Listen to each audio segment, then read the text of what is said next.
The applause was deafening, echoing across the grand ballroom of the Grand Hyatt in Midtown Manhattan. Under the brilliant glow of the crystal chandeliers, everything shimmered as though lifted from a dream.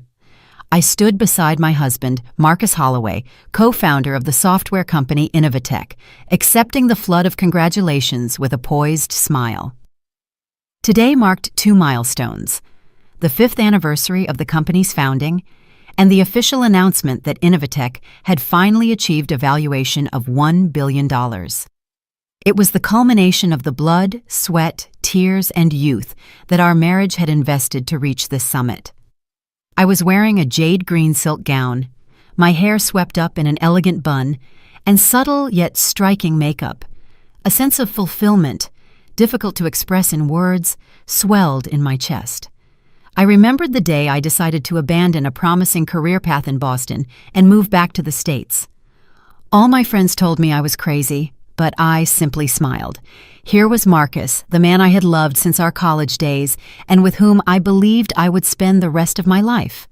Together, we had written the very first line of code, stayed up night after night to finish projects, and shared the little money we had, leaning on each other.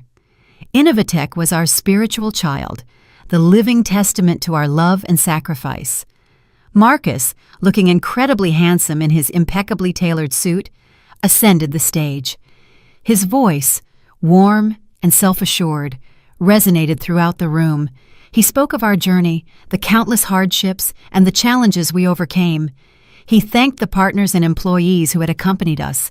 I watched him from below in silence, feeling immense pride. If he was the technical brain, I was the one who managed external relations and crafted the development strategy. We were like two perfectly complementary puzzle pieces, building the sturdy castle that was Innovatech. At that moment, Marcus's voice broke, tinged with a strange emotion. Looking at a distant point, he said, "And today, I want to give the most special thanks to one person, my life partner, who has always been an inexhaustible source of inspiration for me, and the driving force that allowed me to overcome every storm. That person who quietly stood by my side gave me the power to turn the wildest ideas into reality." The room held its breath. Without realizing it, a happy smile spread across my face. I thought he was speaking about me. Hadn't I been that person for all these years?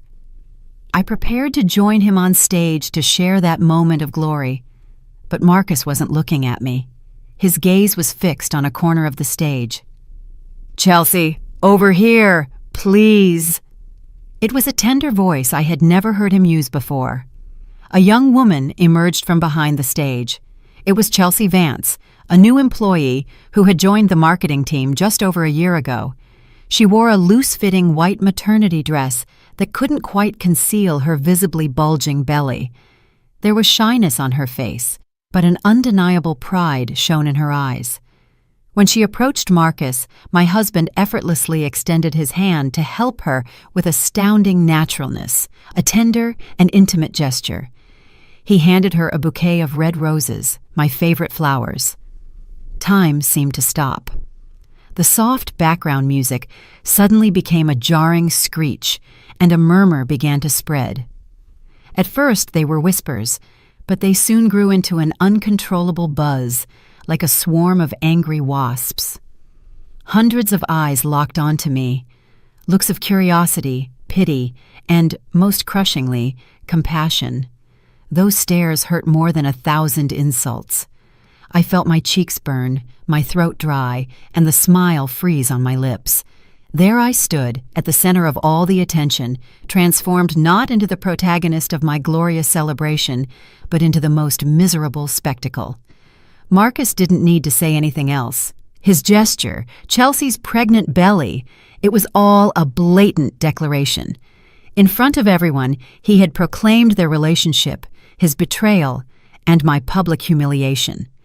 At the precise moment our spiritual child was spreading its wings to fly, the family I had built with all my heart shattered before my eyes. The first feeling that overcame me wasn't pain, but an emptiness that chilled my body. All the sounds around me faded, and I only clearly saw the image of Marcus and Chelsea together under the stage lights. They made a beautiful couple, the successful entrepreneur and the young, lovely woman carrying his child. And I, the wife who had spent the most difficult years with him, had instantly become an old, bothersome obstacle, a shadow. The murmuring grew louder. Poor Alexa. How awful. Who would have thought? So that's what this was. Snippets of sentences that reached my ears stabbed my pride like daggers. At the head table, Marcus's mother, Vivian Holloway, watched me with a mix of satisfaction and disdain. She had never liked me, always complaining that I was too strong and dominated her son. She must have been immensely satisfied right then. I took a deep breath and straightened my back. I couldn't break down. Not here. Not now. I was Alexa Thornton, the daughter of the great Eleanor Thornton, a woman who never learned to bow her head to any adversity. I gripped my clutch bag tightly. The physical pain of my nails digging into my palm helped me regain my composure. I stared directly at the stage toward Marcus, who was trying to avoid my gaze, and then I did something no one expected. I walked slowly toward the stage. My steps were firm, without a hint of hesitation. A strange silence fell over the ballroom as the silk of my dress brushed the floor. Everyone held their breath, watching to see what I would do. Marcus and Chelsea were visibly disconcerted. My mother-in-law frowned with caution. I stepped onto the platform and positioned myself right next to Marcus. Then I took the microphone from the stunned presenter's hand, turned to the guests, and offered a serene smile, a smile I never thought I could muster at a moment like this. "Good evening, distinguished guests." My voice sounded clear and calm. "I am Alexa Thornton, wife of President Marcus Holloway and co-founder and majority shareholder of Innovatech." I paused, slowly sweeping my gaze across the room. I saw the astonishment clearly in their eyes. I would like to express my most sincere gratitude to all our partners and esteemed guests who are joining us today to celebrate our success. Innovatech's triumph has been possible thanks to all of your trust and support. I turned toward Marcus, who was pale and rigid. I also want to thank my husband for his moving speech. He has always been a talented and passionate man. Then my gaze shifted to the investors, especially those from Phoenix Capital Group, led by my mother, Eleanor Thornton. My voice became firm. However, in light of recent events, as the majority shareholder and the head of the company's development strategy, I believe the time has come to seriously reevaluate the management ethics of our executive leadership. A heavy silence crushed the ballroom. Then I continued, emphasizing every word. Therefore, I will be officially requesting my mother, the president of Phoenix Capital Group, Ms. Eleanor Thornton, to provisionally suspend all plans for additional investment in Innovatech. We need time to conduct a complete reevaluation because if a company desires sustainable growth, its moral foundation must be the foremost value to consider. Finishing, I set the microphone down in silence. I offered a final bow to the guests and walked off the stage with my head held high. I felt Marcus's stunned gaze, my mother-in-law's face blue with rage, and Chelsea's lost expression as she understood nothing. His glorious party had been utterly shattered. I didn't scream or make a scene. I simply used my position to return the humiliation they had inflicted on me. That was the counterattack of a woman who refuses to let anyone trample her dignity. I left the hotel without looking back. I didn't want to see the chaos I had left in my wake. I only wanted to escape that suffocating space, the curious stares, and the whispers. I drove myself. My hands, gripping the steering wheel, were white with tension. The tears I had held back all night finally erupted, streaming down my cheeks. But they weren't tears of weakness. They were tears of injustice and pain.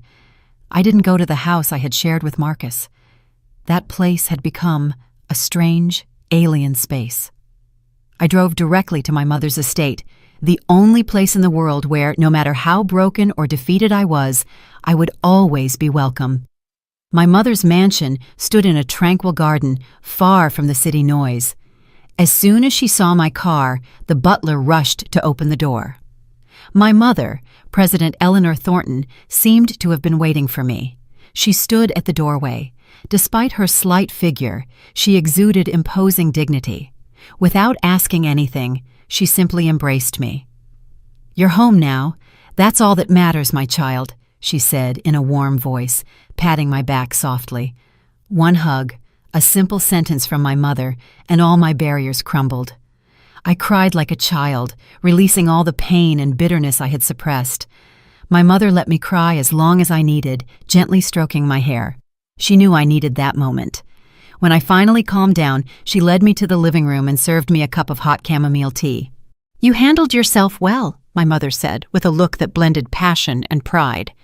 "They told me everything. The way you behaved on that stage was admirable. You didn't let them humiliate you." "But Mom, it hurts so much," I whimpered. "I don't understand why he did this to me. 10 years of a relationship, 5 years building a company together. Was all that worth less than a woman he's known for barely a year?" My mother sighed and took my hand. "My child, when a man's heart changes, he becomes that cruel. It's not your fault. You did everything you could as a wife. You simply put your trust in the wrong place. But don't worry, Mom is here. Even if the sky falls, together we will overcome it." My mother's resolve was like a balm that gradually calmed my troubled heart. We sat in silence, but I felt a deep bond between us. My mother was not just a mother. She was my friend, my mentor, and the most solid pillar in my life. Just then, the doorbell rang. It was Elijah, my loyal assistant. He had been with me since the company's early days and was the person I trusted the most. His face was etched with worry. "Miss Thornton, you wouldn't answer your phone, so I came straight here," Elijah said urgently. "I apologize for intruding, but there's something important I need to inform you of immediately." "What is it?" I asked, invaded by a bad feeling. Elijah opened his briefcase and pulled out a stack of papers. "Ma'am, there have been many strange movements in the company's cash flow lately. Several large sums were paid to a company called Advanced Management Solutions, LLC. I investigated, and it turns out the director is none other than Mr. Holloway's mother's cousin." My mother and I exchanged horrified glances. Elijah continued in a worried tone. "It looks like they are creating phantom contracts to divert funds from Innovatech. The amounts are not small, ma'am. And I also discovered that Mr. Holloway met with his personal lawyer several times last month." Every word from Elijah was like a hammer blow to my head. This betrayal was far crueler than I had ever imagined. Marcus wasn't just being unfaithful, he and his mother were conspiring to take the entire company and leave me empty-handed on the street. The party that night wasn't just a spectacle to introduce his mistress, it was the starting signal for a meticulously prepared plan. When Elijah finished speaking, a profound silence settled in the room, broken only by the rhythmic tick-tock of the wall clock. My mother seemed shocked for a moment, but she soon regained the composure of an experienced businesswoman. She took the papers from Elijah's hand, put on her reading glasses, and began to examine them page by page. "Marcus and that woman," my mother said with a glacial voice, grinding her teeth. "They have crossed a line they shouldn't have." I sat there, feeling as if I were falling into a bottomless abyss. Before the wound of emotional betrayal could even begin to heal, it was overlaid by the pain of being defrauded in the business to which I had dedicated all my passion. I thought Marcus had simply had a change of heart, that he was temporarily blinded by a new thing. But no, this was a calculated conspiracy. They wanted to snatch everything from me, not just my husband and my home, but also my hard work, my intelligence, and my honor. Elijah continued to report on what he had secretly investigated. Advanced Management Solutions, LLC, was a shell company with no real commercial activity. The consulting contracts Innovatech had signed with it were all rigged, and the clauses were deliberately ambiguous. In the last 3 months, the amount transferred already amounted to tens of millions of dollars. And that's not all, ma'am. Elijah hesitated for a moment before pulling another paper from his briefcase. This is a draft of the divorce agreement I happened to see on Mr. Holloway's lawyer's office computer when I went to pick up some documents. I took a picture of it. With trembling hands, I took the paper. It was a unilateral divorce agreement. In it, Marcus blamed me for everything. It claimed I had focused only on the business, neglecting the home and failing to fulfill my duties as a wife. But the cruelest part concerned the division of assets. All shares of Innovatech would belong to him, arguing he was the primary founder and had contributed the key technology. And I would have to assume all the company's debts, including the phantom debts they had created through their consulting firm. If I signed that document, I would not only be ruined, but would end up with a massive debt. I let out a harsh, bitter laugh. So, years of marriage were finally valued at one sheet of paper filled with malice and betrayal. In the eyes of Marcus and his mother, I had been nothing more than a tool, a stepping stone to reach the peak of glory. And once they had achieved their goal, they were ready to discard me without the slightest hesitation. They are even trying to erase any trace of your contribution to the company's technological foundation, Elijah added, indignant. They've hired another team to rewrite some important modules so they can prove the idea was solely Mr. Holloway's from the beginning. Hearing that, I could no longer cry. The pain transformed into a silent flame of rage burning in my chest. That technological foundation was my life's work. The idea of a smart, flexible enterprise management system was mine. It was born from my experience working in Boston. Marcus was only the one who technically implemented it, and now he intended to steal all the credit. My mother slammed the pile of documents onto the table. "Enough," she said firmly. "We cannot stand idly by while they do this to us. Alexa, you have to get up and fight, not to cling to a worthless man, but to defend your honor and what belongs to you. I will be by your side." My mother's determined gaze infused me with immense strength. Yes, I couldn't collapse. I had to fight for myself, for the years of youth I had sacrificed, and to make those traitors pay for their actions. This battle wouldn't be easy, but I knew I wasn't alone. I had my mother, I had Elijah, and the truth was on my side. The very next morning, we didn't waste a minute. My mother called an old family friend, attorney Roberta Robbie Caldwell. She wasn't one of those high-profile lawyers featured in the press, but in the legal world, she was respected for her integrity and vast experience in complex economic litigation. Her office, far from the ostentation of large law firms, was in a quiet, discreet building in Georgetown, D.C. Attorney Caldwell was a woman in her 60s with gray hair pulled into an impeccable bun and an intelligent gaze behind her glasses. She received us with chamomile tea. As I explained everything, from the theater of the party to the evidence Elijah had gathered, she listened in silence, nodding occasionally. When I finished, she finally spoke in a soft but powerful voice. "Alexa, I am so sorry for what you've had to go through, but despite the bad, there is good news. Their haste and brazenness at the party were a fatal mistake. Thanks to that, we've gained time to prepare." She took the photo of the divorce agreement Elijah had secured and read every clause carefully. "A greedy and stupid agreement," she sentenced. "They underestimated you and your mother. They thought that with the psychological pressure of the mistress and the pregnancy, you would break down and sign anything. But they were wrong. Robbie, I entrust this case entirely to you. I cannot let them do this to my daughter," my mother said. The lawyer nodded. "Don't worry, Eleanor. This isn't a simple divorce case. It's a property dispute with indications of fraud and embezzlement. We will not be dragged into the emotional battle of adultery. We'll only use that to prove the irreparable breakdown of the marriage and Marcus's dishonesty. Our focus will be elsewhere."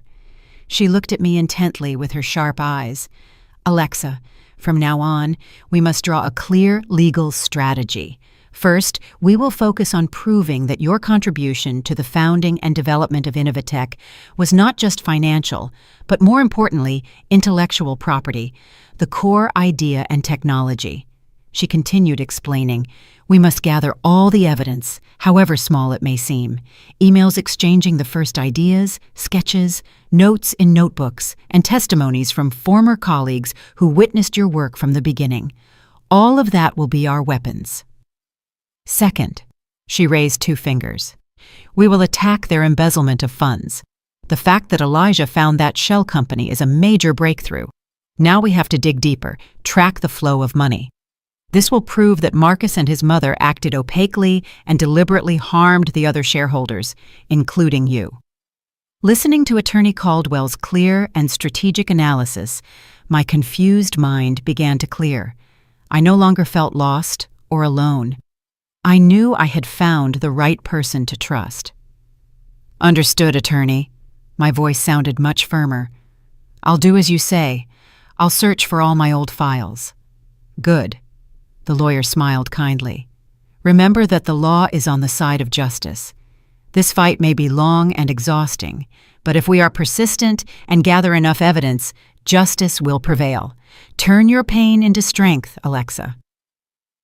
The meeting with Attorney Caldwell gave me new energy. I was no longer the tragic heroine of my own story. I was going to be a warrior fighting to reclaim what was rightfully mine. The first step was to face the past and return to that place that was once my home to find the necessary pieces for the war ahead. 2 days after meeting with Attorney Caldwell, I decided to go back to the house I had called home with Marcus. My heart was heavy, filled with conflicting emotions. This place held the memories of 10 years of love and married life. Every corner, every piece of furniture, I had chosen and placed myself. I thought I would live here my whole life, that I would grow old with Marcus in our small garden. But now, every step I took in that house was painful and bitter, like walking on broken glass. I deliberately chose a time around noon when I knew Marcus would be at the office. I didn't want to run into him.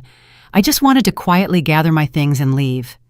I went straight to the study we shared, where I kept the most important documents. The room was still tidy, but the air felt strangely cold. The photo of our wedding on the desk suddenly felt like a cruel mockery. I started searching. I rummaged through old files, opened dusty boxes on top of the cabinets, and finally found it. An old brown leather-bound notebook stored in a wooden box. It was the notebook I used when I was in Boston, where I had jotted down spontaneous ideas, the first sketches of an innovative enterprise management software.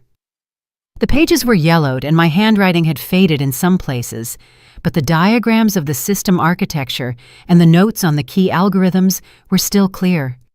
This was the soul of Innovatech, the irrefutable proof of my contribution. With the notebook in my hands, I felt some of the strength I had lost return. I carefully stored the notebook and several flash drives with related material in my purse. Just as I was about to leave, the door burst open. Marcus was there, paralyzed when he saw me. He probably hadn't expected my return. "What are you doing here?" he asked, his voice slightly wary. "I came to pick up my things," I replied calmly, trying not to show any emotion. Marcus looked at the purse I was carrying, and a shadow of unease crossed his eyes. He entered the room and closed the door forcefully. "Alexa, we need to talk. Please, don't complicate things further. The incident at the party was a mistake, but you shouldn't have acted that way either. Do you know the damage you've done to the company?" I let out a cold laugh. "I damaged the company?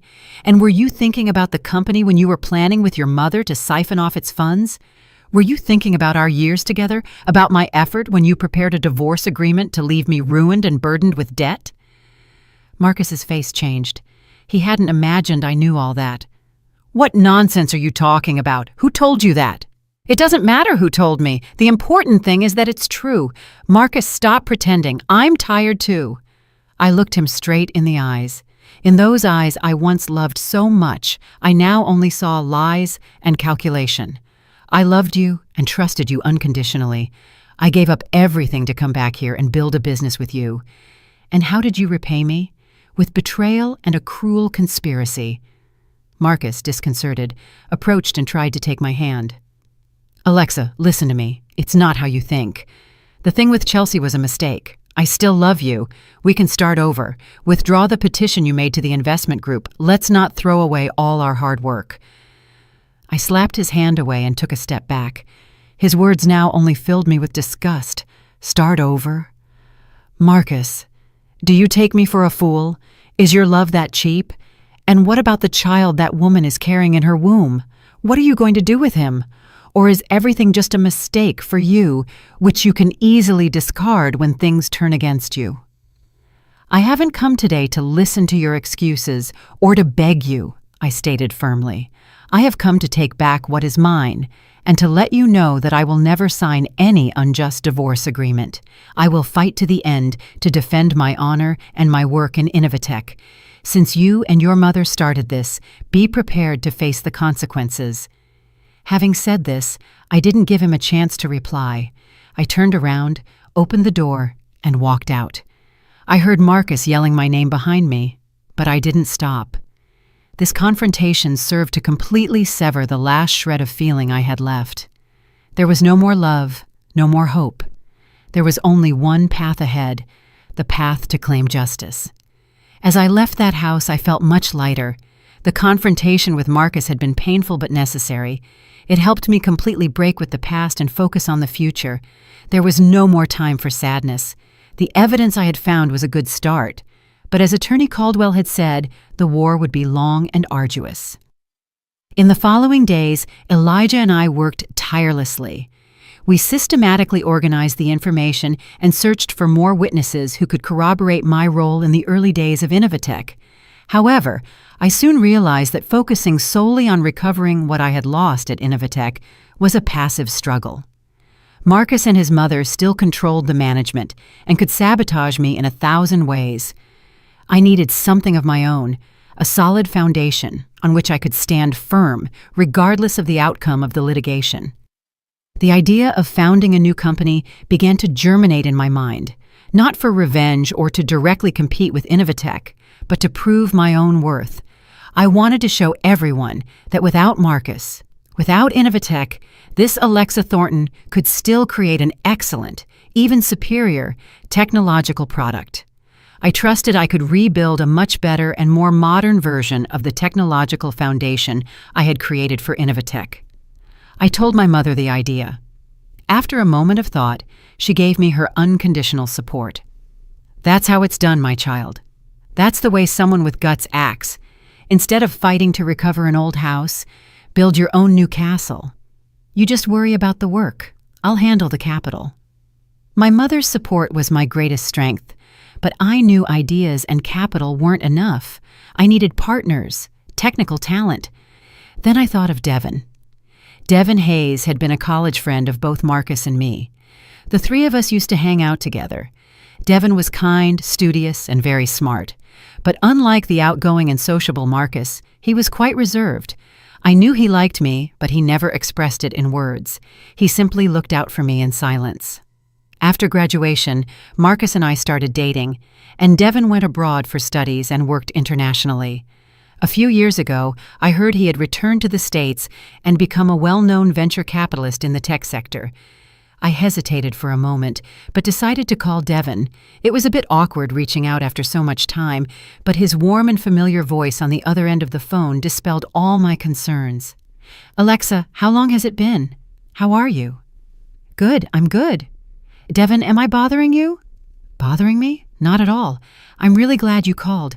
But is something wrong? Your voice doesn't sound great." Devin's sensitivity touched me. I gathered my courage and briefly explained my situation and my plans to found a new company.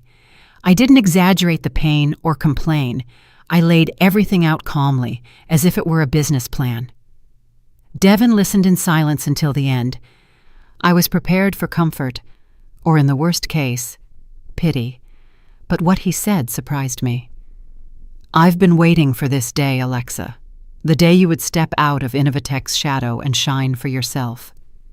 His voice was filled with sincerity. "Your talent is much greater than what you're doing there. I mean it, Alexa," Devin continued. "I've always followed Innovatech's trajectory. I knew its foundation stemmed from an idea of yours. Marcus is an excellent programmer, but you're the one with the strategic vision. The decision to go independent will be the best decision of your life. Tell me what you need. I'll support you, not just as a friend, but also as an investor. I trust you, Alexa." Devon's words were like a rush of cool water that irrigated my parched soul. For the first time since the incident, a man valued me for my talent and my true worth, not through the prism of a betrayed wife. The call with Devon further strengthened my determination. I knew I had found my first ally in the arduous new journey that lay ahead. After the call with Devon, everything moved quickly. Devon was not a man of mere words. He immediately organized a meeting and introduced me to a team of brilliant young engineers recently graduated from a prestigious East Coast tech institute. They were young, full of passion, intelligence, and an ardent desire to participate in a project with a grand vision. When I presented them with my idea for a next-generation, smarter, and more flexible enterprise management platform, applying the latest technologies like artificial intelligence, their eyes lit up. They were fascinated by my vision and by the strength and confidence of a woman who had overcome adversity. After several meetings, we connected.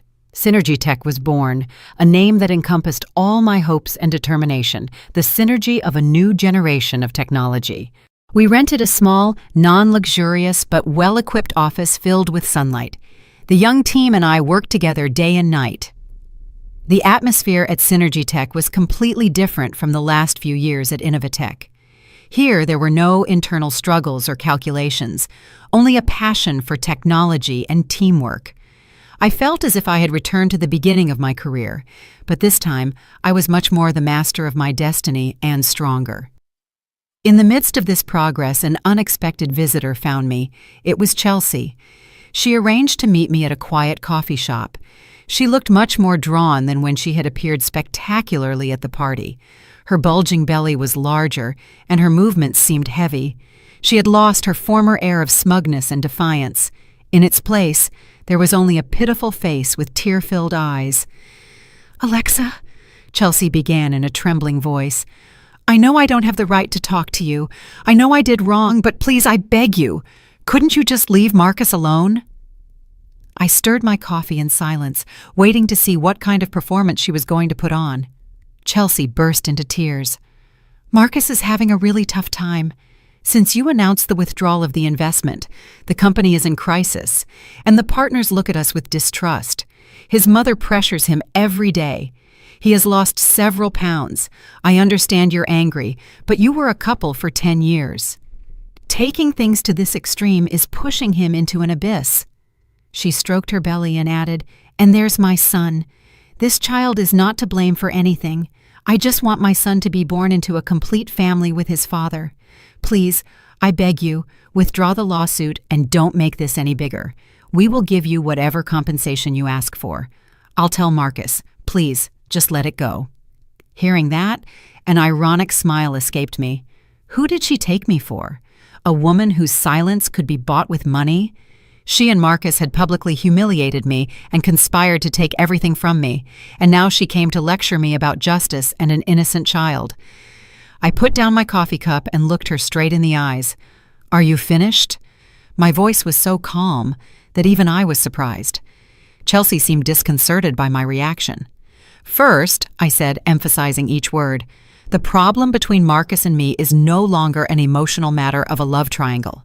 It's a matter of illegal business. He and his mother attempted fraud and embezzlement. That is a crime, and crimes must be punished.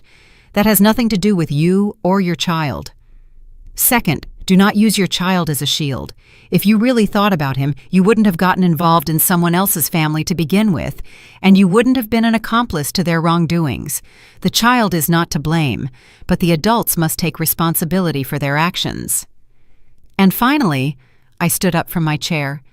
"Go and tell Marcus that I don't need his money. What I need is justice, and I am not going to give up. If you truly want your son to have a father, advise him to face the truth and assume his responsibility before the law. That will be best for the child." Without waiting for her response, I turned and left. I knew that behind my back her pitiful face would have contorted with rage, but I didn't care. On the path I was now walking, there was no room for weakness or useless compassion. The real war had only just begun.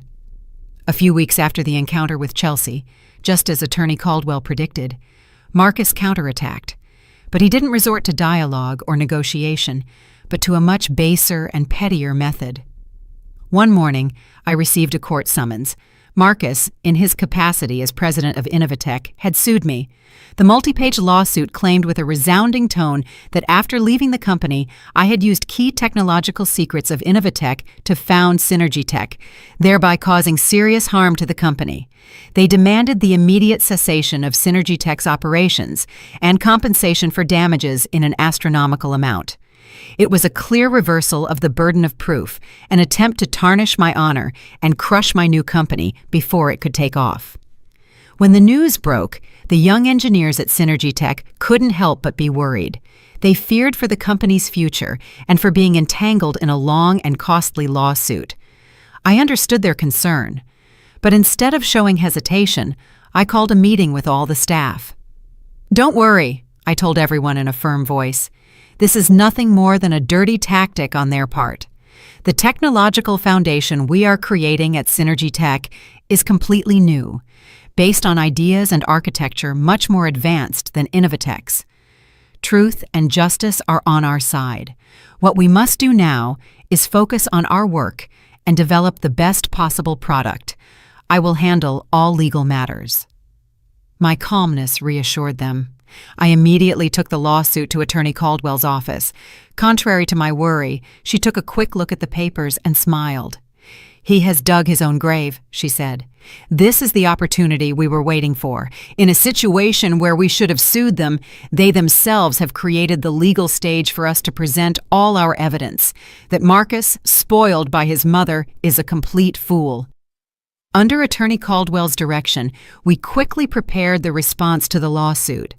Not only did we refute Marcus's unfounded accusations, but we presented clear evidence demonstrating my authorship.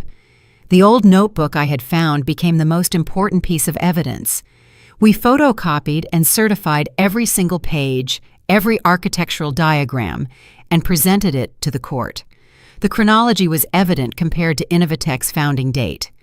We also had emails from more than 5 years ago, from the time Marcus and I were exchanging the first ideas. In them, it was clear that I conceived and proposed the main guidelines. Furthermore, Attorney Caldwell contacted 2 engineers who had left Innovatech. They had worked there from the beginning, had seen me spend nights correcting errors with them, and had heard me explain the product vision. At first, they were a bit hesitant, but my sincerity and the lawyer's legal guarantees convinced them to testify. The first conciliation hearing was held in an atmosphere of great tension. Marcus and his lawyer, with a very arrogant attitude, presented documents that supposedly proved the uniqueness of Innovatech's technology. But when Attorney Caldwell began to unveil our evidence one by one, Marcus's face began to change. He was stunned to see the copies of my notebook and turned pale when the lawyer cited the old emails.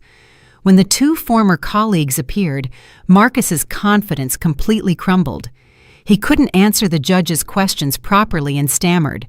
Marcus's lawsuit, far from sinking me, became a fatal blow to his reputation and Innovatech's credibility.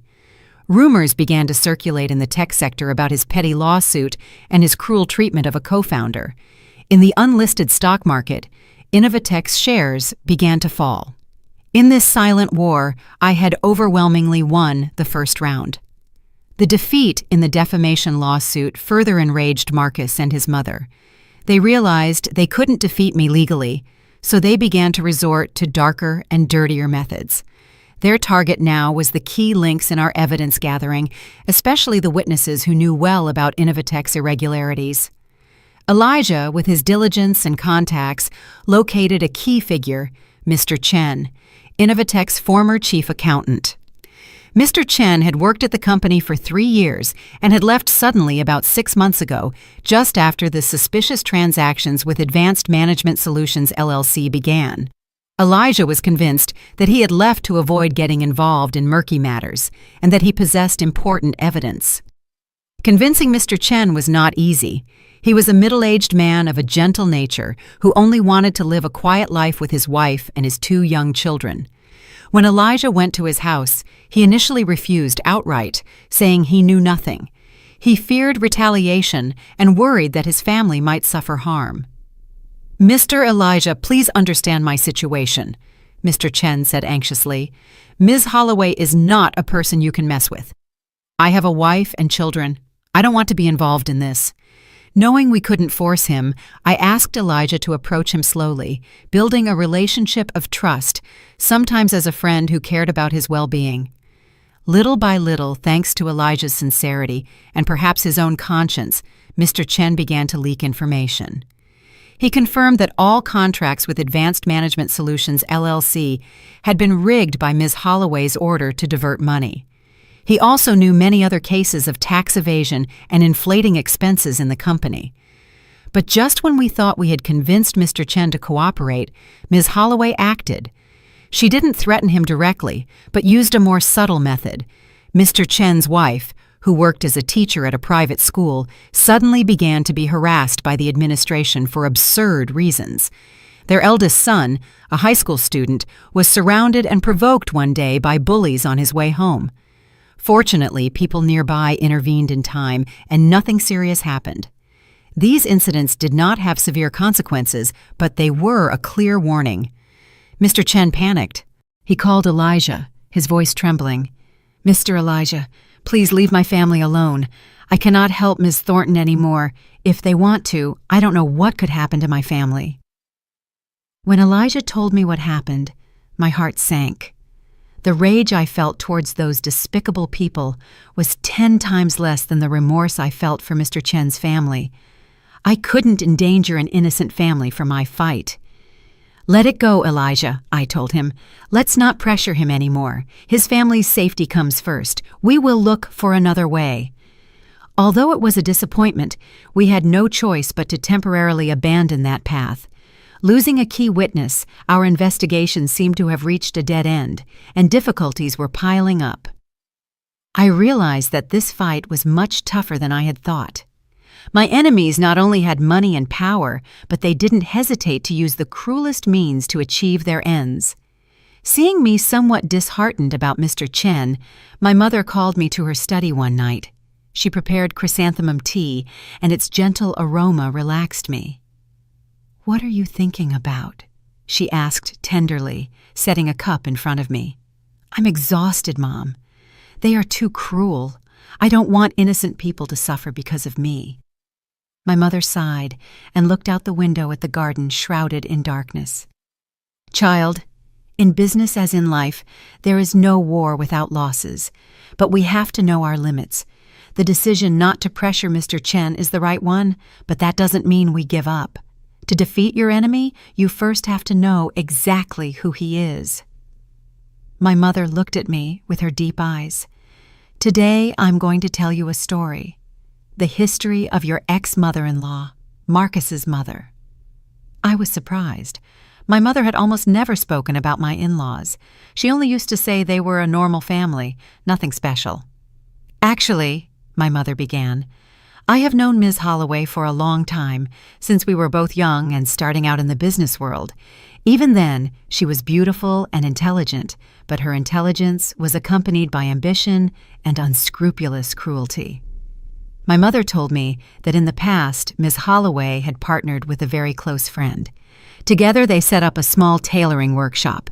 But when the business began to prosper, Ms. Holloway concocted a plan to seduce her partner's husband, and at the same time fabricated false evidence to accuse her of embezzlement. In the end, she took over the entire business, and her friend lost everything and ended up on the street. Marcus's father, my mother continued, he was a simple, diligent technician. Ms. Holloway only married him because he had a certain talent that could be useful to her in managing the workshop.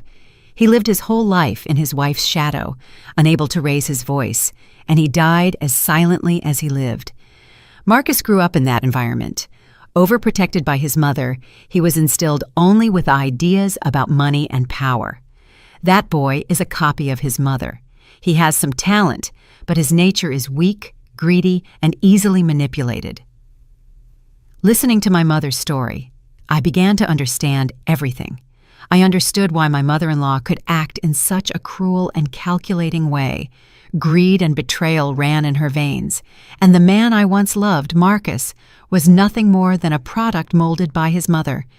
"And Chelsea?" I asked. My mother took a sip of tea. "That girl, in my opinion, is nothing more than a pawn in Ms. Holloway's hands. She knew Marcus liked women and deliberately steered the girl toward him. Young, obedient, and also capable of giving him a grandchild to continue the lineage. What more perfect tool could there be? She used her to tie Marcus down and used the pregnancy as a weapon to humiliate you. And when she achieves her goal, who knows what that girl's fate will be?" My mother's analysis made me react. I had been too focused on Marcus and Chelsea, forgetting that the true mastermind behind everything was my mother-in-law. She was the brain of the entire conspiracy. Realizing this, I knew I had to change my strategy. My target was not just Marcus, but that cunning woman. This fight was, in reality, a confrontation between her and me. A few days after deciding to leave Mr. Chen alone, something unexpected happened. One afternoon, a messenger delivered a small package to my mother's house. There was no sender, only an address. Inside the box was not a gift, but a black USB flash drive with no mark or label. My mother and I looked at each other suspiciously. I carefully connected the USB drive to my laptop. Several audio files named by date appeared on the screen. I hesitated for a moment and then clicked on the most recent file. A familiar voice played. It was Marcus's mother's voice. "You do what I tell you. Sign the contract, transfer the money, and I will take care of everything. That Alexa doesn't know anything, and Marcus wouldn't dare disobey me." Next, the voice of a man who seemed to be a lawyer was heard. "Ma'am, isn't this too risky? If we are discovered, we could face charges of fraud, embezzlement, and tax evasion." "Every risk has its reward," Ms. Holloway's voice sounded confident. "As soon as we get rid of Alexa, all of Innovatech will be ours. Do you think this money will be a problem then? Don't worry, we will be grateful to you." My mother and I listened, holding our breath. The 5 audio files contained conversations of Ms. Holloway with her lawyer, with the representative of Advanced Management Solutions LLC, and with Marcus. The content revealed their entire conspiracy, from the creation of the shell company and the diversion of funds through false contracts to the plan to take over the company and saddle me with the debts. This was the most conclusive evidence, more valuable than the testimony of dozens of people. "It's Mr. Chen," I said in a low voice. "It has to be him. He can't show his face, but his conscience wouldn't let him stay silent." My mother nodded with gratitude in her eyes. "He is a good man. We owe him." We immediately copied the files in several places and sent a copy to Attorney Caldwell. She said that with this evidence, our victory was almost assured, but the joy was short-lived. That same night, while my mother and I were working late at the Synergy Tech office, the alarm at her house suddenly went off, connecting directly to her cell phone. My mother quickly activated the security cameras. In the blurry night images, 2 dark shadows were seen entering the house through a backyard window. They were searching my mother's study, where we had opened the USB drive that afternoon. We called the police immediately. When we arrived at the house with the police, the 2 intruders had already disappeared. The study was ransacked, with documents scattered everywhere, but fortunately, nothing of value had been taken. "It is clear that their objective wasn't money. They came for the USB drive," my mother said in a low voice. "Ms. Holloway realized about Mr. Chen. She is desperate to eliminate all the evidence. Thankfully, you were prudent, made copies, and brought the original with you." The failed theft attempt clearly demonstrated the panic and desperation of the mother-son duo. They were like cornered beasts, willing to commit any folly. I knew the time for silence was over, and that they would now resort to more dangerous means. I clenched my fists, promising myself to be more cautious and stronger. The fight had entered its most critical phase. The attempted robbery failed, but it set off alarms. The mother-son duo would stop at nothing to destroy the evidence.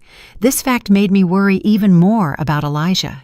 He had handled the direct investigation, managed a lot of information, and was in the most vulnerable position. I called Elijah and asked him to be very careful. "Don't worry, ma'am," Elijah said with a determined expression. "I know what I'm doing. I'm not afraid of them. What worries me most now is that although the recordings are valuable, their probative force to accuse them of tax evasion is insufficient. We need concrete documents and accounting records." Elijah informed me that he was still in contact with some friends who still worked in Innovatech's accounting department. Ingeniously, he managed remote access to the company's internal server during the nights when system surveillance was lower. For several nights, Elijah barely slept, silently copying and analyzing gigabytes of data, and his perseverance paid off. He discovered a second accounting system cleverly hidden in a hidden partition of the server. This system recorded all of Innovatech's real income and expenses, completely different from the sanitized figures they presented to the IRS. It revealed a systematic tax evasion of tens of millions of dollars over the last 2 years. It was the definitive proof, the knockout blow that could bring the mother-son duo to justice. But just when Elijah found the most crucial evidence, the enemy smelled it too. One night, as Elijah was driving home from work, 2 motorcycles without license plates cut him off, forcing him to stop. 4 menacing-looking men got off and, without a word, dragged him out of the car and gave him a brutal beating. They didn't steal anything. They just smashed his laptop and left him with a threat. "This is just a warning. If you keep sticking your nose where it doesn't belong, your family won't be safe." Elijah was taken to the hospital by a passerby with several fractured ribs and a body covered in bruises. When my mother and I rushed to see him and witnessed his pathetic state, I felt as if my heart was being stabbed. Elijah's wife cried inconsolably by his side. "Miss Thornton," she sobbed, "please, we can't keep doing this. Those people are so evil. We are just employees. How are we going to beat them? I just want my husband to be okay." I took her hand, but I had a lump in my throat and couldn't say anything. I felt terribly guilty. Elijah's loyalty had cost him and his family too high a price. "I'm sorry," was all I could articulate. Elijah, despite the intense pain, tried to sit up. "Don't say that, ma'am. I did it of my own free will. I don't regret it." He turned to his wife and said in a hoarse voice, "Honey, I'm sorry I worried you and the kids, but I can't stand idly by and watch evil prevail out of fear. I do this not just for Miss Thornton, but for justice." Then he looked at me with his still burning eyes. "Ma'am, they didn't get anything. I saved the most important data elsewhere. Don't give up. We're about to win." The next day, I made arrangements for Elijah to temporarily take refuge with his wife and children in his in-laws' town. Seeing his small family scattered further fueled my anger against the mother-son duo. Elijah's sacrifice could not be in vain. I promised myself that I would make those wicked people pay a heavy price for what they had done. Elijah's loyalty was priceless, and I would never betray that trust. Approximately 1 month after Elijah's incident, once he recovered, and the most important evidence was in Attorney Caldwell's hands, I decided the time had come to launch a public attack. I needed to create enough pressure from public opinion and the business world so that the mother-son duo couldn't do anything else. The opportunity came when I was invited to participate in an important economic forum that brought together hundreds of top-tier entrepreneurs and investors from the country. I was sure Marcus would also attend.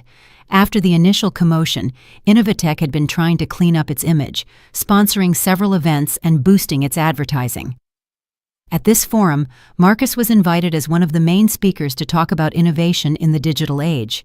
It was the perfect opportunity to rip off his mask of hypocrisy. I appeared at the forum with a completely new image. I was no longer the woman hurt by betrayal, but the self-assured businesswoman of Synergy Tech. I wore an elegant white pantsuit and a modern short haircut. My presence immediately attracted everyone's attention. They whispered curiously about the awkward relationship between Marcus and me. Marcus was surprised to see me for a moment, but he quickly regained a false confidence. He even approached me, offering his hand as if for a social greeting. "Long time no see, Alexa. I didn't know you were interested in these forums." "The business world is a small place, President Holloway," I replied with an equally social smile, but without accepting his hand. "I wish you a successful presentation." Marcus's presentation went smoothly. He spoke eloquently of Innovatech's achievements and ambitious future plans, attempting to paint an idyllic picture of the company. He received quite a bit of applause. But the real show hadn't started yet. During the Q&A session, after several routine questions from journalists, I calmly raised my hand to ask for the floor. All eyes in the room instantly turned toward me. The moderator hesitated for a moment, but then gave me the turn. I walked to the center of the aisle, took the microphone, and looked squarely at the stage where Marcus stood with a forced smile. "Good morning, President Holloway," I began in a clear, crisp voice. "I am Alexa Thornton, president of Synergy Tech. First of all, congratulations on your impressive presentation. My question is about transparency in business management, a topic I'm sure is of great interest to all the investors present here." I paused so that everyone's attention reached its peak. According to the financial reports recently published by Innovatech, the company's profit growth rate is very positive. However, expenses for consulting and marketing activities have skyrocketed, representing an unusually high proportion of total revenue. In my experience, this is somewhat anomalous. Could you more clearly explain this cost structure and the actual efficiency of these investments to the investors and partners here? My question was not a direct accusation, but it struck exactly Innovatech's Achilles heel. It sowed great doubt about the veracity of the figures they published. The room grasped the hidden meaning of my question. On stage, Marcus turned pale. He wasn't prepared for this situation. He tried to stammer out some generic answers about long-term investment strategies and brand building, but he couldn't offer a convincing explanation. His nervousness was the most eloquent response. I didn't need to say anything else. I thanked him and quietly returned to my seat. But the impact of my question was enormous. Murmurs erupted throughout the room. Investors looked at each other suspiciously. Journalists began to write frantically. With a single question, I had completely demolished the image Marcus and his mother had so painstakingly built. Innovatech's credibility suffered an irreparable fissure in the sight of the entire business world. The revelation at the Economic Forum was a heavy blow to Innovatech. Investors began to question. The press constantly published speculative articles, and the company's value plummeted. Amidst this chaos, Marcus's mother, Ms. Holloway, knew she couldn't stand idly by. She understood that confronting me directly was disadvantageous now that all the evidence and public opinion were on my side. She decided to play her last card, a malicious psychological attack aimed at the person she considered my weak point, my mother. President Eleanor Thornton. Ms. Holloway personally called my mother and, with a surprisingly polite voice, proposed a private meeting at a traditional tea house to talk like adults. My mother, after consulting with me and Attorney Caldwell, accepted the proposal. She knew it was a trap, but it was also an opportunity for that shrewd old fox to give herself away. The tea house was on a quiet, tucked-away street, a serene space filled with the murmur of water and the soft scent of incense. My mother arrived dressed in an elegant, dark velvet pantsuit that emanated depth and serenity. Ms. Holloway was already waiting for her, carefully made up but unable to hide her fatigue and rage. "Eleanor, you came," Ms. Holloway said with a forced smile. "It's been so long since we sat down alone like this." My mother also smiled gently and sat across from her. "Hello, Vivian. I hope it's something important for you to have called me yourself." Ms. Holloway began talking in circles while serving the tea. "It's about the kids. Young people in their impetuousness sometimes do things they shouldn't. It seems to me that Alexa is overdoing it a bit lately. No matter that they were husband and wife, you can't drive a person into a dead end like this. The blow Innovatech suffered from the forum was very big." My mother listened in silence, undisturbed, lifting her teacup. Not getting a reaction, Ms. Holloway began to grow impatient. She put the cup down with a dry thump and her voice sharpened. "Eleanor, let's be honest. Control your daughter. We will amply compensate her with whatever money she wants. If we keep making this bigger, it won't be good for anyone. When the net breaks, the fish dies. Do you understand what I mean?" "No, I don't understand," my mother replied, still in a quiet voice. "My daughter is only trying to recover what is fair. What is wrong with that?" Ms. Holloway laughed with a gaze as sharp as a knife. "Justice! Where is absolute justice in this world? You and I are businesswomen. Don't tell me you don't know. Everyone has something to hide, things they prefer others not to know. Are you sure your Phoenix Capital Group is 100% clean?" She began to show her true colors. "I still remember the real estate project in South Florida 10 years ago. You were also very quick then. Thanks to a few insider tips, you acquired some prime land. If all that came out in the press now, what would your investors think?" It was a blatant threat. She was using past business dealings and complex networks of contacts to pressure my mother into backing down. She thought my mother, like her, would sacrifice her daughter for her own interests. But Ms. Holloway miscalculated. Hearing the threat, my mother didn't flinch. She simply slowly took her phone out of her purse, pressed the stop recording button, and left it on the table. The screen was still on, clearly showing that the recording had been in progress. "Thank you, Vivian," my mother said with a serene but powerful voice. "Our entire conversation, especially that threat you just made, has been recorded.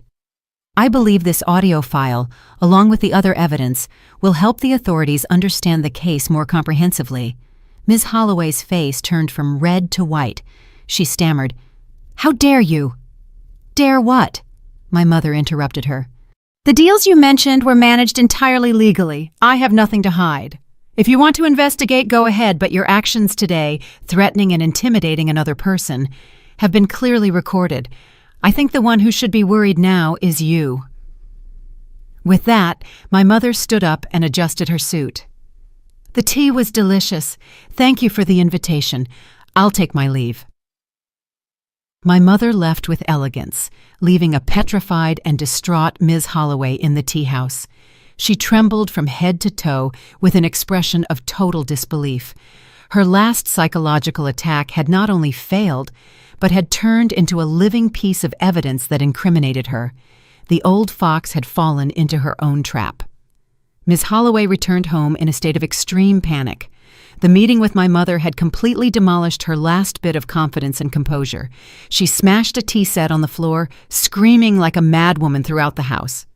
Marcus, frightened by his mother's state, rushed to ask her, "Mom, what's wrong?" "It's over?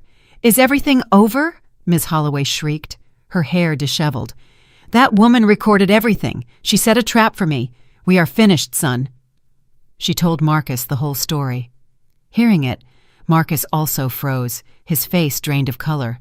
He was aware of their situation, Mr. Chen's audio files, the double accounting Elijah found, and now the recording of his mother threatening President Thornton. All this evidence together was enough for both of them to go to jail. "What do we do, Mom? What if I go see Alexa and beg her forgiveness?" Marcus said in a trembling voice. His innate weakness was resurfacing. "Beg forgiveness?" his mother snapped. "Do you think that will help now? Do you think Alexa and her mother will let us go that easily? You fool, we only have one way out." "Which one?" "Run," Ms. Holloway said, grinding her teeth. "We have to leave here before the police come, sell all the shares, take all the money, and leave the country. With money, you can live anywhere." In their desperation, a plan to divert assets was quickly drawn up. Ms. Holloway contacted several intermediaries through her old business contacts and agreed to quickly sell all of her Innovatech shares at a much lower price than the market value. The transaction had to be fast and in cash. At the same time, Marcus was tasked with withdrawing money from the company's and personal bank accounts and gradually transferring it to offshore accounts through unofficial channels. They moved in secret, terrified. Marcus spent the whole day locked in his room with a haggard face, talking on the phone in whispers. Chelsea, with her already very large belly, noticed the change in Marcus and asked him what was wrong, but she only received irritation and evasiveness. Her female intuition told her something bad was happening. She secretly looked at Marcus's cell phone and was horrified to see a confirmation message for a one-way flight reservation to Europe. The tickets were only for 2 people, Marcus and his mother. Chelsea collapsed. She understood that she and the child she carried were nothing more than pawns that were about to be abandoned. Meanwhile, on our side, all the movements of the mother-son duo were under control. Elijah, from his refuge, continued to closely monitor Innovatech's transactions through trusted friends. Detecting the anomalous sale of a large amount of company shares and the withdrawal of large sums of money from the accounts, Elijah immediately informed me. "Ma'am, I think they are trying to run." Elijah's voice was urgent on the other end of the phone. Hearing the news, I didn't hesitate for a second. I immediately called Attorney Caldwell. "Attorney, I think the time has come." "Understood," the lawyer replied firmly. "Alexa, stay calm. I will go immediately to the authorities with all the documents and evidence we have. The net of justice is wide, and although it seems slow, it never fails. They won't be able to go anywhere." Night fell over the city. In the luxurious mansion, the mother-son duo hurriedly stuffed wads of cash and documents into suitcases to catch a flight before dawn. They had no idea that outside their house, an invisible web of the law had been cast and was closing in, waiting for the opportune moment. That night, the city was drenched in a persistent rain. The rhythmic tapping of the drops on the window sounded like a sad melody announcing the end. Marcus's mansion, despite it being midnight, was fully lit. The air inside was taut as a bowstring. Miss Holloway kept moving restlessly, urging Marcus, "Hurry up, son. The car to the airport will be here soon." "Is everything ready?" "Yes, Mother," Marcus replied in a weary voice. He had just finished a call with an intermediary who confirmed that the last share sale transaction had been completed and the cash would be delivered at a secret location. Everything seemed to be going according to their desperate plan. They didn't know that Attorney Caldwell had spent the entire afternoon at the U.S. Attorney's office. She had laid out the entire case clearly and logically, from the evidence of my intellectual property to the false contracts, the double accounting, the recordings of the calls, and the audio of Ms. Holloway threatening my mother. The massive, irrefutable set of evidence surprised the investigators. Given the seriousness of the case and the risk of the suspects fleeing, an arrest warrant and an asset seizure order were urgently approved. Just as Marcus and his mother, dragging suitcases full of money and documents, were leaving the door to get into the waiting car, 2 police cars silently pulled up, blocking the exit. The doors opened, and several uniformed officers got out. At the front, an inspector with a serious face. "We are from the FBI's Economic Crimes Division," the inspector said, showing the arrest warrant to the mother-son duo. "Marcus Holloway and Vivian Holloway must accompany us to the station to clarify some matters related to the management of Innovatech." Ms. Holloway froze. The suitcase she was holding fell to the ground, and wads of cash spilled out, scattering across the rain-soaked pavement. Her face turned paper white, and her eyes widened in terror. Her perfect plan had crumbled at the gates of paradise. Marcus trembled from head to toe, and his legs gave out, forcing him to lean against the wall to keep from falling. "There must be some mistake," Ms. Holloway stammered. "We are honest business people. We haven't done anything wrong." The inspector said no more and signaled to his subordinates. The mother-son duo was led to the car, overwhelmed by confusion and helplessness. At the same time, another team entered the house to execute a search and seizure warrant. The entire mansion, as well as the bank accounts, shares, and all assets in Marcus's and Ms. Holloway's names, were frozen. The net of the law had closed without leaving a single loophole. From the second-floor window, Chelsea saw everything. She hugged her belly and cried inconsolably. There was no place for her or her son in Marcus and his mother's escape plan. She had been discarded like a useless object. Now, seeing the man she once loved and the woman she feared being taken away by the police, Chelsea felt only an infinite emptiness and despair. When Attorney Caldwell gave me the news, I was sitting in the living room with my mother. I felt neither joy nor triumph, Only a strange calm reigned in my heart. A stormy chapter of my life had finally ended. All the resentment and hatred seemed to have been washed away by the rain that night. The following months were a time of legal proceedings. The Innovatech case, due to its magnitude and complexity, caused a stir in the business world. With the irrefutable evidence we provided, the prosecution quickly unraveled the entire conspiracy. The trial was public and attracted special media attention. I did not attend. I didn't want to see the faces that had caused me so much harm again. I learned everything through Attorney Caldwell's calls and the news. In court, faced with the obvious evidence, Marcus completely broke down. He confessed to all his crimes, helping his mother divert funds, creating fake debts, and planning the theft of my assets after the divorce. Crying, he blamed everything on his mother's instigation and pressure, begging for clemency. The image of the confident, arrogant president had disappeared. Only a weak, miserable prisoner remained. In contrast, Ms. Holloway stood firm until the end. She denied the charges, claiming she was the victim of a conspiracy, that the recordings were manipulated, and the accounting records were falsified. She continued to play the role of the innocent victim until the prosecution presented the recording of her call threatening my mother. Hearing her own voice, arrogant and threatening, resonating in the solemn courtroom, she finally broke down and silently bowed her head. The final verdict was for the crimes of fraud, embezzlement, and tax evasion.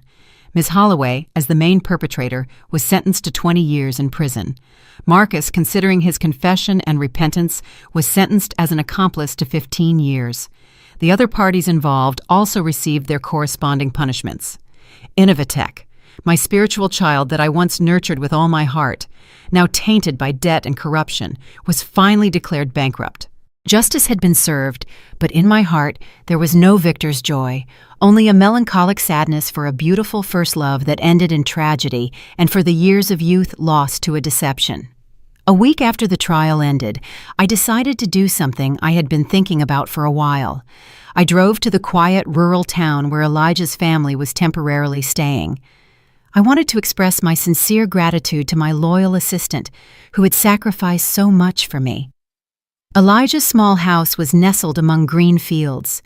The air was pure and peaceful, in contrast to the suffocating atmosphere of the city. Elijah, his wife, and their children came out to greet me at the entrance of the town with a warm welcome. Their smiles were simple and affectionate. Elijah's injuries had completely healed, and he looked much healthier and happier.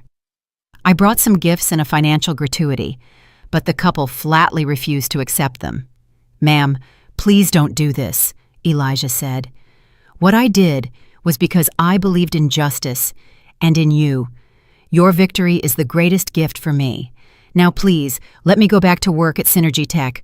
I miss the work very much." We shared a simple but comforting meal. Listening to the couple's laughter and the children's chatter, I felt a deep peace. I realized that after all the storms, what matters is not money or success, but human affection, loyalty, and kindness.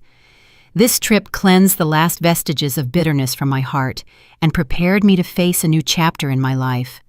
1 year has passed, 1 year since that stormy night when Marcus and his mother disappeared amid the police sirens, and I, sitting by the window at my mother's house, sighed as if a weight had been lifted. Time has healed many things, but it hasn't erased the scars. And from those scars, I have learned to be reborn. My life did not stop at the pain or end with the betrayal. I chose another path. With my own hands and my mind, I built my own business. Synergy Tech, the small company we started in a modest office with Elijah and a few young engineers, is now a shining name in the tech sector. In the beginning, we spent nights programming on instant ramen. When we won our first contract, we hugged and screamed with joy. We made countless presentations to investors to secure funding, and sometimes we were disheartened by cold rejections, but we didn't give up. The climax came at the Entrepreneur of the Year Awards Gala. Under the bright lights on a grand stage, I stood firm in my white suit and received a crystal trophy from the hands of a government official. A thunderous ovation erupted, but this time it was different. I was no longer Marcus's shadow, nor was I next to a man to be called the president's wife. I was Alexa Thornton, an entrepreneur in my own right, a woman who had risen above everything. The press rushed to publish articles calling me the icon of the American tech sector's rebirth. But what moved me most were not those headlines. It was Elijah's gaze from the audience, shining with pride, and the warm smile of an old friend who had quietly accompanied me from a little further away. Another turning point came when the court ordered the liquidation of Innovatech's assets to pay its debts. At the public auction, I sat in the front row. My former competitor was now just a ruined name. When the original patent for the management system I had conceived went up for auction, I raised my paddle without hesitation. The room filled with murmurs. Finally, for a reasonable price, I bought it all back. The moment the title of ownership was in my hands, I closed my eyes in silence. The circle had closed. Innovatech, where I was betrayed and humiliated, was officially part of the past, and the product of my mind had returned to its creator's hands. I felt neither triumph nor arrogance, only a profound peace. An old door had closed, and a new one was opening wide.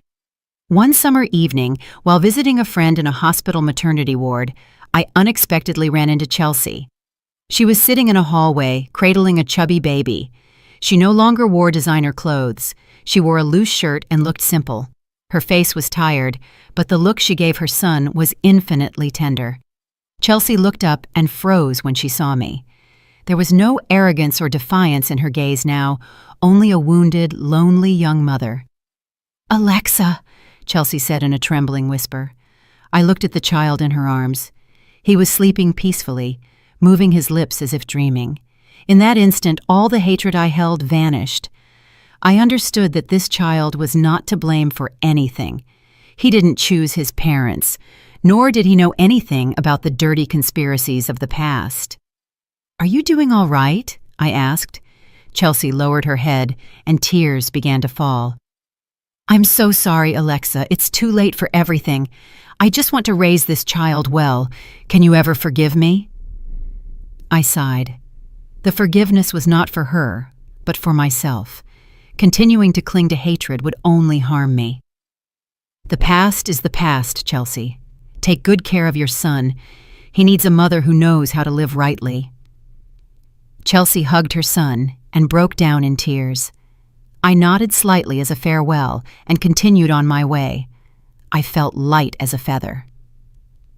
Another afternoon, Devin and I were strolling along the ocean in the Outer Banks, North Carolina.